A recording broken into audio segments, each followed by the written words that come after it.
Assalamualaikum warahmatullahi wabarakatuh. Perkenalkan, saya Ilham Syahreza dengan NIM 180501045. Di sini saya akan membahas tentang bab 2, yaitu bank komersial, mata kuliah, lembaga keuangan. Bank adalah lembaga keuangan yang mampu memobilisasi dana atau mengumpulkan dan mengalokasikan dana dalam jumlah besar dan paling dominan dibandingkan lembaga keuangan lain.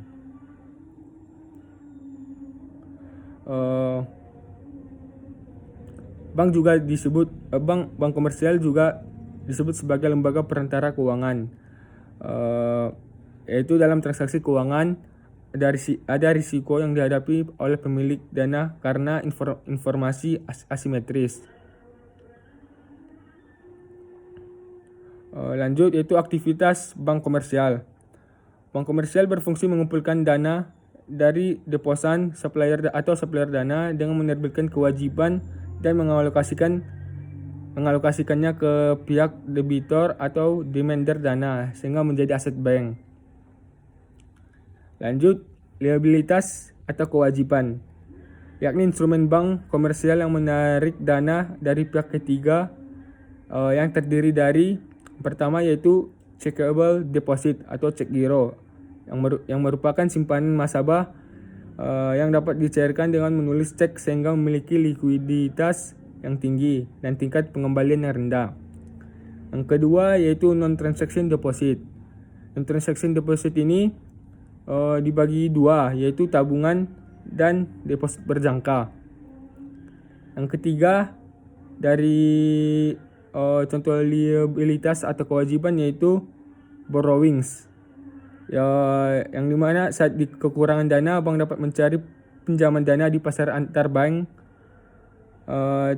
Caranya yaitu dengan meminjam dari bank holding company, bank lain atau perusahaan dengan menerbitkan instrumen repos, atau juga bisa dengan cara yaitu dengan meminjam dari bank sentral dengan bank lebih rendah, namun cara ini dapat menurunkan kredibilitas bank. Yang keempat yaitu bank kapital atau kekayaan neto bank adalah selisih antara total aset dan total kewajiban. Disebut juga sebagai net worth atau bank equity, yakni akumulasi kapital yang dimiliki oleh pemilik bank jika banknya dijual. Lanjut, yang pembahasan selanjutnya yaitu tentang aset. Yang pertama itu cadangan atau reserve. Cadangan minimum yakni kewajiban bank umum atau komersial untuk menyimpan bagian tertentu dari dananya di bank sentral. Dan sedangkan cadangan lebih atau excess reserve yakni dana tunai milik bank untuk memenuhi transaksi hariannya. Yang kedua dari aset yaitu cash item in process of collection, yaitu aliran dana yang belum diterima oleh bank. Contohnya itu seperti simpanan dana dalam bentuk cek yang dikeluarkan oleh bank lain yang baru terima beberapa hari kemudian. Yang ketiga dari aset yaitu deposit at other banks. Yang keempat yaitu securities. Dan kelima loans atau kredit. Keenam yaitu physical asset berupa harta tetap dan inventaris kantor, peralatan dan perlengkapan yang diperlukan untuk menjalankan usaha perbankan. Lanjut ke pembahasan yang keempat yaitu karakteristik bisnis bank komersial. Bisnis bank komersial yaitu aset nasabah dapat diubah menjadi aset bank. Maka bisnis bank disebut sebagai asset transformation. Selain itu disebut juga sebagai borrowing short and lending long. Keuntungan yang diperoleh bank komersial yaitu pinjaman dana jangka pendek atau kewajiban bunga rendah dapat diubah menjadi aset jangka panjang atau dengan kewajiban bunga tinggi. Dan pembahasan kelima yaitu tugas utama manajemen atau pengelolaan bank. Yang pertama yaitu manajemen kewajiban atau utang, Pengelolaan kewajiban merupakan tugas manajer bank untuk memperoleh dana secara optimal. Dan yang kedua yaitu manajemen aset. Pengelolaan aset adalah tugas manajer bank untuk mengalokasikan dana secara optimal, memaksimumkan keuntungan dalam mengelola aset, seperti mencari peminjaman yang bersedia membayar bunga tinggi namun dengan default rendah. Terus yang kedua, membeli sekuritas dengan pengembalian tinggi dan risiko rendah. Yang ketiga, menerapkan diversifikasi aset untuk menekan risiko. Yang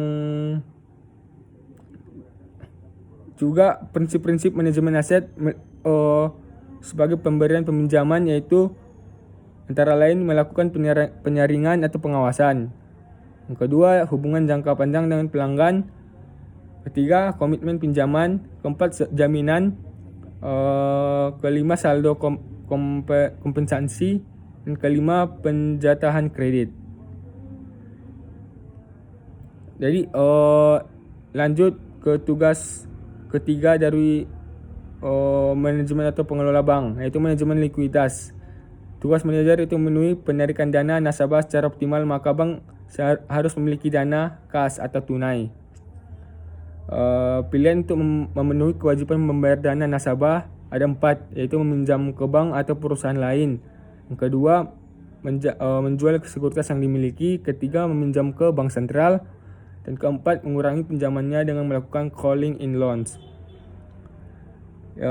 Tugas utama manajemen pengelolaan bank keempat yaitu manajemen kecukupan modal.